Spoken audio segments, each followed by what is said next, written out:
তো আজকের ভিডিওটা বানানোতে আমি একটু কনফিউজড আছি যে প্লেয়ারটাকে নিয়ে কনফিউজ সে হচ্ছে লিস্টন কোলাসো। মানে আমি এটা বলবো না লিস্টন কোলাসো ভালো ফুটবল খেলেছে, আবার এটাও বলতে পারবো না যে লিস্টন কোলাসো খারাপ ফুটবল খেলেছে। মানে কি খেলেছে বা মানে আজকে যাই বলুন, মানে কোথাও কোথাও আপনি লিস্টন কোলাসোকে দেখে গালাগাল দেবেন যে বলটা কেন ছাড়লো না, আবার কোথাও কোথাও দেখলে বলবেন যে ওয়াও এটা লিস্টন কোলাসো কি করছে। মানে মানে টোটালি একটা লিস্টন কোলাসো শো হয়েছে। সে খারাপ ফুটবল খেলুক কি ভালো ফুটবল খেলুক, মানে আজকে আমরা এনজয় করেছি একটা ইন্ডিয়ান প্লেয়ার যে নিজ দক্ষতায় স্প্রিন্ট টেনে যে কোনো প্লেয়ারকে বিট করছে এবং সঠিক, আপনি পরে বলতে পারেন যে সঠিক জায়গায় বল ছাড়েনি। আপনি এটাও দেখুন, যখন সুভাষিস প্রথম গোলটার ক্ষেত্রে যখন সুভাষিস বলটা বাড়ালো, একটা প্রি অ্যাসিস্ট করলো সুভাষিস, যেটা সুভাষিস করে আসছে অনেক ম্যাচে। তাই বলছি সুভাষিস কেন ইম্পর্টেন্ট প্লেয়ার মোহনবাগানের হয়ে। লিস্টন কোলাসো কিন্তু প্রথম টাচেই বলটা ছেড়ে দিল, আর সাহালের শট মানে একটা অনবদ্য শট যেটা ডিফ্লেক্ট হয়ে স্যাভিচের ডিফ্লেক্ট হয়ে গোলটা হলো। বা সেক্ষেত্রে আপনি লিস্টন কোলাসোকে প্রেস করছেন যে সঠিক সময় বলটা ছেড়েছে। আবার দেখুন যখন অনেক এমন বল গেছে ম্যাকলারেন, লিস্টন কোলাসো দাঁড়িয়ে আছে দেখছে, ম্যাকলারেন দেখছে এই ছাড়লো এই ছাড়লো, বা লিস্টন কোলাসো ছাড়লো না, অনবদ্য দক্ষতায় কাটালো এবং বলটা বাইরে মারলো, নাহলে গোলকিপারের গায়ে মারলো। তো আজকে যাই বলুন, আজকে লিস্টন কোলাসো খেলেছে, পুরো গোটা মোহনবাগান টিম খেলেছে, আর আমরা মোহনবাগানের খেলা দেখে আজকে আমাদের ভালো লেগেছে। মেনলি আজকের হাইলাইট কি, আজকের হাইলাইট মোহনবাগান 3-0 গোলে জিতেছে, যেটা আমরা স্কোর কার্ড দেখেই বুঝতে পারছি। কিন্তু ব্যাপারটা আজকে প্রত্যেক কটা পজিশনে মোহনবাগান ডমিনেট ফুটবল খেলে, ডমিনেটিং ফুটবল খেলেছে। কারণ আপনি দেখুন যে আমরা জানতাম হায়দ্রাবাদ টিম যে মোহনবাগানের খুব একটা বেগ দেবে সেটা নয়, বাট এই আইএসএল এ যে কোনো টিমকে হারাতে পারে সেটা আমরা আগেই দেখেছি। কারণ প্রত্যেক কটা টিম ক্যাপেবল এক একটা টিমকে হারানোর ক্ষেত্রে। কিন্তু তাও ধারে ভারে মোহনবাগান তো অনেক এগিয়ে, মানে একটা টিম একদম group top of the table, একটা টিম একদম বটামে। তো সেক্ষেত্রে মোহনবাগান আজকে ম্যাচটা বার করতে সেটা সবাই জানে। তার উপরে আজকে পুরো ফ্রি টিকিট ছিল, প্রায় প্রত্যেক মোহনবাগান দর্শক আজকে চেষ্টা করেছে খেলা দেখার জন্য, অনেকে কাজের সূত্রে হয়নি। যারা যারা মোহনবাগানকে ভালোবাসে তারা তো গেছে। আজকে স্টেডিয়ামও অনেক লোক ছিল, প্রায় রেকর্ড ব্রেকিং লোক ছিল। তাই সেই সুবিধাটা মোহনবাগান নিয়েছে। মলিনার যে প্ল্যান ছিল আজকে, যে যেহেতু আপুইয়ার মানে রেড কার্ডের জন্য বা সরি কার্ড ইস্যুর জন্য আপুইয়া এই ম্যাচটা খেলতে পারেনি, সেক্ষেত্রে দীপক টাংরিকে, আমরা জানি এটা অবভিয়াস চয়েস হবে, দীপক টাংরিকে নামানো। এবং যেটা আর একটা মাস্টার স্ট্রোক করেছে সেটা হচ্ছে সাহাল আব্দুল সামাদকে রাইট উইংয়ে খেলিয়ে। সাহাল আব্দুল সামাদ কিন্তু রাইট উইংয়ে খেলেছে, মানে সে রাইট উইংয়ে খেলেনি, সে ভেতরে ঢুকেছে। ভেতরে ঢুকে ওই যে থার্ড ম্যান, ওই যে বক্সটা, যেটা অপোনেন্টের সেন্টার ব্যাক থেকে ডিফেন্সিভের যে জায়গাটা, যেটা আগের দিন ইস্টবেঙ্গল ইউটিলাইজ করতে পারেনি, সেই জায়গাটা ইউটিলাইজ করেছে আজকে মলিরা সাহালকে ঢুকে। কারণ ওই জায়গাটা এক্সট্রা ম্যান বাড়িয়ে দিয়েছে, নিউমেরিক্যাল অ্যাডভান্টেজ বাড়িয়ে দিয়েছে, যেক্ষেত্রে খেলাটা কিন্তু মোহনবাগানের ভালো হয়েছে এবং লোক বাড়াতে পেরেছে। পরে লিস্টন কোলাসো বাঁদিকে জায়গা পেয়েছে, যেই তুলনায় আমরা লিস্টন কোলাসো খেলাটাকে এফেক্টিভ করে দেখেছি, কারণ সাহাল কিন্তু ওই রোলটা প্লে করেছে। এবারে আপনি বলতে পারেন একটা প্লেয়ারকে কারণ তারিফ আপনাকে করতেই হবে, সেটা হচ্ছে আশিস রায়। সাহাল যদি রাইট উইং থেকে ভেতরে ঢুকে আসে তাহলে পুরো জায়গাটা কভার করেছে আশিস রায়। যেভাবে অ্যাটাক জেনারেট করেছে সেভাবেই ওদের যে প্লেয়ার কোরেরা ওকে আটকেছে, আজকে কোরেরাকে চলতে দেয়নি আশিস রায়।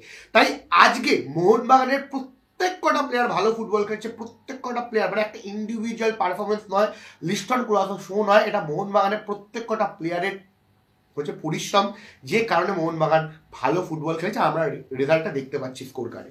এবং যেটা আর একটা প্লেয়ারের নাম আমি অবশ্যই নেবো, সেটা হচ্ছে অবশ্যই আজকে আমার মতে এই প্লেয়ারটা ম্যান অফ দ্য ম্যাচ হতে পারতো যদি পুরো 90 মিনিট খেলো, সেটা হচ্ছে অনিরুদ্ধ থাপা। অনিরুদ্ধ থাপা আজকে যে ফুটবলটা খেলেছে, একাধারে আপুইয়া এবং তার নিজের জায়গাটা, দুটো জায়গা কভার করেছে, বল উইন করা, বল স্ন্যাচ করা, বল থ্রু পাস বাড়ানো, এবং দেখা যে মানে একটা স্ক্যান করে নেয় যে কোথায় কোথায় বল বাড়ালে প্লেয়াররা যেতে পারবে, কোথায় কোন প্লেয়ারটা ফাঁকা আছে। সে কামিজ যদি একদম ডান দিক ঘেসে থাকে বা লিস্টন কোলাসো যদি একদম বাঁ দিক ঘেসে থাকে, পুরো বলটাকে সুইচ করেছে, ভালো পাস দিয়েছে, অনেক কিছু কিছু মিস পাসও করেছে, তার কারণ অনেক বেশি থ্রু পাস দিতে গেছিলো, যে কারণে কিছু কিছু মিস পাস হয়েছে। বা থাপা অনবদ্য ফুটবল খেলেছে। আমি জানি না কতজন আমার সাথে একমত, আজকের man of the match Thapa হতে পারতো যদি থাপা 90 মিনিট খেলতো। অনবদ্য ফুটবল খেলছে থাপা। এবং দীপক টাংরির কথা বলবো, একটা দীপক টাংরি হচ্ছে কি বলুন, আপনি যদি দীপক টাংরিকে টিমে ইনক্লুড করেন তাহলে অটোমেটিকলি আপনার ডিফেন্স স্ট্রং হয়ে যাচ্ছে। কারণ দীপক টাংরি এক্সট্রা একটা ডিফেন্ডারের কাজ করে দিচ্ছে, কারণ দীপক টাংরি অতটা অ্যাটাকে জেনারেট করে না, তাই জন্য দীপক টাংরি যেহেতু ডেস্ট্রয়ার, তাই দীপক টাংরি একদম সিবির সাথে সাথে খেলছে, তাই আরও বেশি নিউমেরিক্যাল অ্যাডভান্টেজ বাড়াচ্ছে। যেটা আগের দিনে ইস্টবেঙ্গলের বিরুদ্ধে হায়দ্রাবাদ জায়গাটা পেয়েছিল, ওই যে অপোনেন্টের থার্ড মানে ওই সিবি আর ডেস্ট্রয়ের মাঝখানের যে জায়গাটা বা ডিফেন্সিভ মিডফিল্ডের মাঝখানের যে জায়গাটা অপোনেন্ট ফাইনাল থার্ড, সেই জায়গাটায় যে জায়গাটা হায়দ্রাবাদ পেয়েছিল এবারে পায়নি, কারণ মলিনা আগের ম্যাচটা নিশ্চয়ই দেখেছে, তাই ওই জায়গাটাকে সাই গর্ডার এরা অপারেট করে ওই জায়গাটাকে ব্লক করে দিয়েছে তাকনিকের আগে। তো মাস্টার স্ট্রোক আমি বলবো।